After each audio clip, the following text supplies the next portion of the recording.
hello. And don't worry, I haven't taken leave of my senses. I haven't actually been going around all day in this hat, but I thought I would wear it to make you smile. It's a early 1960s, rather fancy ostrich feather hat, which I bought at the vintage shop around the corner. And it was very reasonable, probably because not many people would dare to wear it. But I thought you might enjoy it, so I've worn it. But we're not here to talk about my hat. We're here to look at the making of this fabulous wedding dress worn by Brigitte Bardot at her, I think, second wedding. It's in 1959, and this wedding dress is probably her most famous and influential dress that she ever wore. It had such an impact at the time that it was said you couldn't buy a yard of pink and white gingham anywhere in Paris. So it's quite an unconventional wedding dress. Even today it would be quite unconventional. It captured that wonderful joie de vivre that Brigitte Bardot emanated at that time, and no wonder, rather handsome husband. And the dress has all the characteristics that Brigitte was said to love in a dress. So big flouncy feminine skirt, of course, makes one's waist look kind of ultra tiny in comparison. Very feminine, and I'm going to use this pattern from the Vintage Sewing Pattern Company, which apparently is the pattern used to make Brigitte's dress, and I'm sewing the version that Brigitte wore with the lace trim. And I've got some gorgeous deep handmade lace that I'm going to use, and a really good quality, beautiful cotton gingham, because after all, it was a wedding dress, so I'm using only the best. And also, actually, on a serious note, anything that I sew on this channel, I want to be able to wear it, and I want to be able to wear it for, the rest of my life, because of course, I think we're all aware of sustainability and the need to value what we wear and keep it and not kind of throw things away.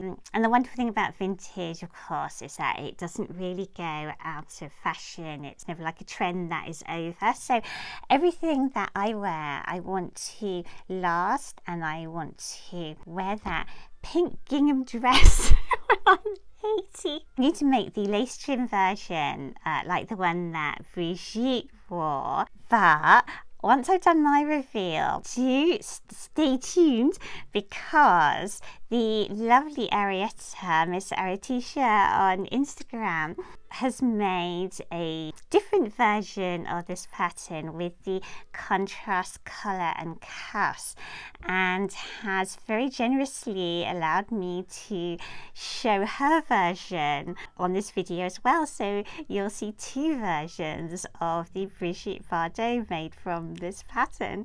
So let's get started. So I started by cutting out the pattern pieces, and then the first thing I did was to stitch the darts into the bodice. The bodice has the bust dart and the waist dart, and you can see they're quite deep darts. They're already forming that classic 50s shape, all ready for a bullet bra.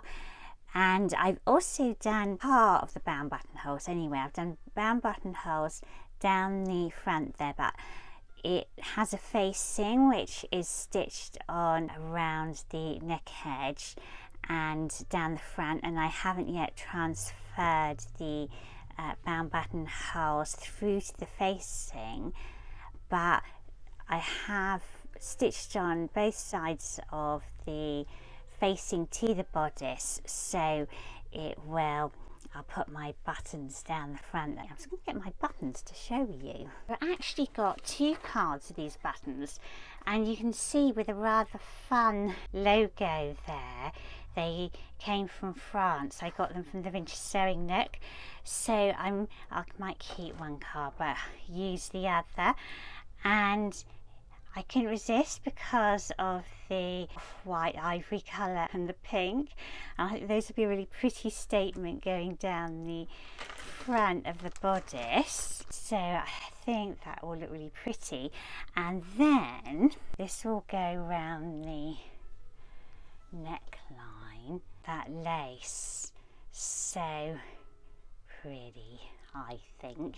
And then the 3/4 sleeves, which I love 3/4 sleeves. I think they are really practical length, you know, they don't dip into the washing up and things, but they kind of quite nice and covering at the same time. So they have these little darts here at the inner arm. I need to take out those tailor's tacks, but yeah, I've just stitched those 2 little darts in place. The skirt has, I'll show you, on both sides it has this pleating, centre front here, and the facings turned under here because this is where the buttonholes or the buttons will go, and the pleats are then pleated towards the outside, towards the side of the skirt, and I marked each line with a tailor's tack and then just press them in place, made sure they were really even, and then I've pinned them in place and they will be secured into the waist seam. And both the skirt and the bodice have bound buttonholes, so I tackled them next. This is a shirt waist dress really. So I did find actually that doing the bound buttonholes on gingham really helps because of course you have your natural grid that you can follow, so it was actually rather helpful, although bound buttonholes always take ages, don't they, no matter what. So I've got these lovely little pair of really sharp scissors for just snipping it in to form those buttonholes. And again, you can just see how the gingham, I love sewing with gingham. I mean, gingham cotton, it doesn't get much more easy to sew than that. Pleats on the front and the back. It's the back here. I have tacked them down. You might see this, the tacking stitches there, because these pleats really kind of rumple up otherwise and get squished by the sewing machine. So I've tacked them all firmly down in place before they are stitched onto the bodice. And then I'm going to join the seams, and I'm going to do French seams, so I'll start wrong side to wrong side and then right side to right side. And then on the bodice here, I'm just part way through doing the bound buttonholes into the facing. I thought I would show you how the lace ruffle is joined. So I'm using this rather gorgeous lace.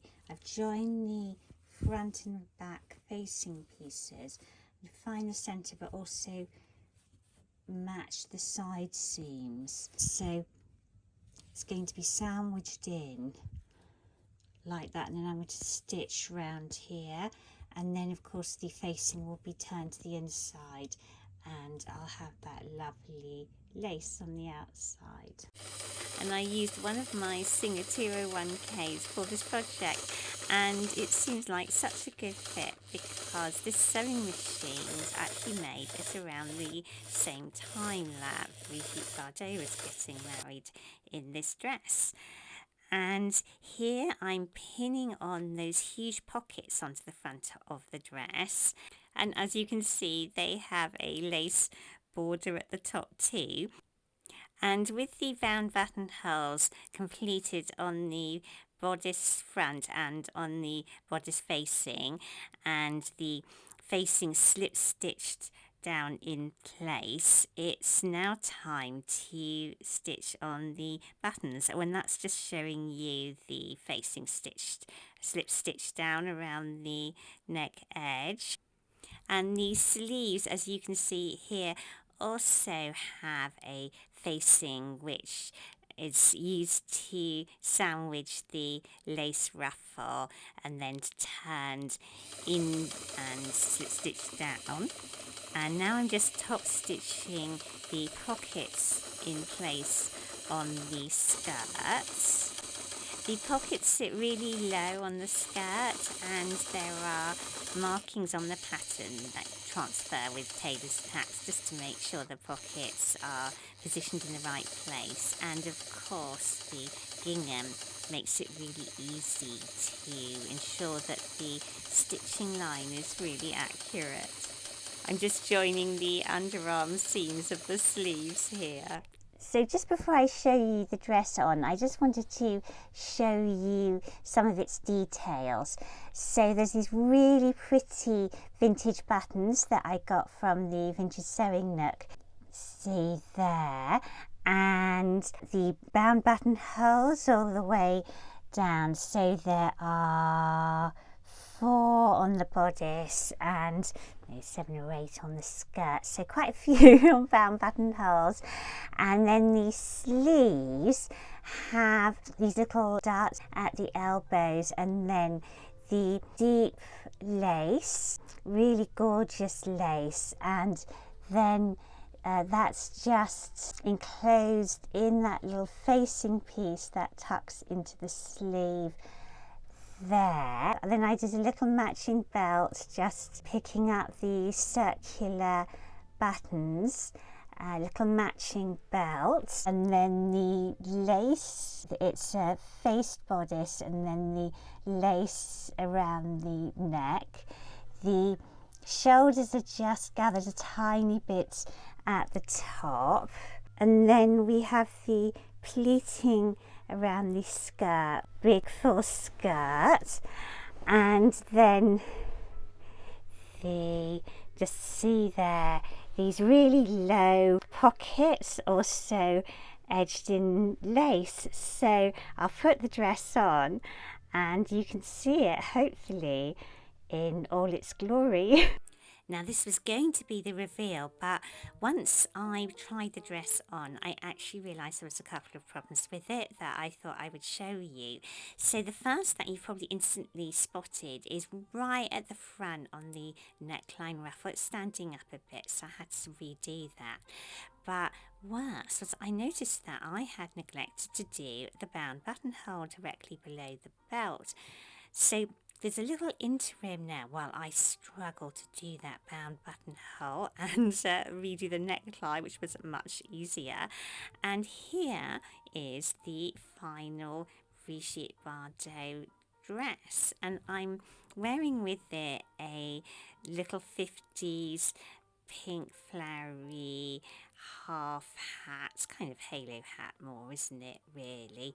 You can see that my garden has turned into a bit of a wilderness. In the UK we've had warmth but a lot of rain, and anyway the dress, as you can see, I think it's worked. I'm kind of rather pleased with it. I think it's really pretty and it fits really well, and I think it's quite timeless, really, isn't it? I can see why Brigitte chose it as a wedding dress, because I think it's really pretty, ultra feminine. I love those low pockets, and I actually wore 2 starched petticoats underneath because it's a massive skirt and you really want that fullness, which really does give the effect of a small waist.